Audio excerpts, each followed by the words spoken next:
சப்ரோகேஷன்னா என்னன்னாக்கா, இப்ப நம்ம ஒரு குடவுன்ல ஒரு பொருளை வச்சிருக்கோம். அந்த பொருள் வந்து எரிஞ்சிருச்சு. அதாவது 20,000 இப்போ சம் அமௌண்ட்டுக்கு அந்த பொருள வேல்யூ இருக்கு. அது எரிஞ்சிருச்சு அப்புட்ன்னா, நம்ம அத கிளைம் பண்ணிக்கலாம் insurance கம்பெனிக்காரங்ககிட்ட.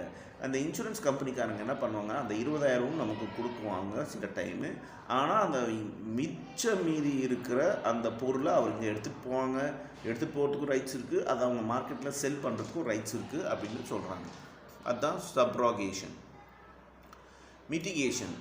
In case of a mishap, the insured must take all possible steps to reduce or mitigate the loss of or damage to the subject matter of insurance. This principle ensures that the insured does not become negligent about the safety of the subject matter after taking an insurance policy. The insured is expected to act in a manner of as if the subject matter has not been insured.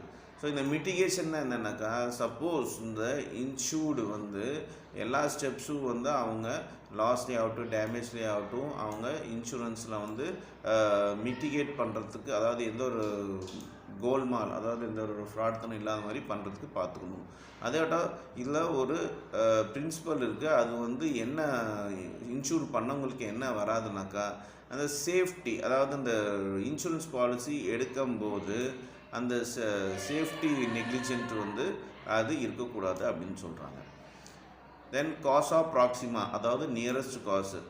காசுனாக்கா எந்த விஷயத்துக்காக என்ன காரணத்துக்காக அது nearest reason வச்சு தான் அவங்க insurance கொடுப்பாங்க. அது என்னென்னு பார்ப்போம். According to this principle, the insured can claim compensation for the loss only if it is caused by the risk insured against. The risk insured should not be nearest cause, not the remote cause for the loss. Only then the insurance company is liable to pay the compensation. For example, a ship carrying orange was insured against the losses arising from accidents. The ship reached the port safely and there was a delay in unloading of the oranges from the ship. As a result, the oranges got spoiled. The insurer did not pay any compensation for the loss because the proximate cause of the loss was delay in the unloading and not by the accident during the voyage.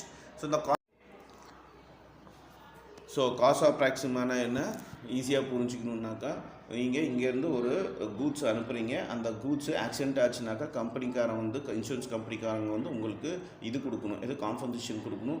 ஆனால் accident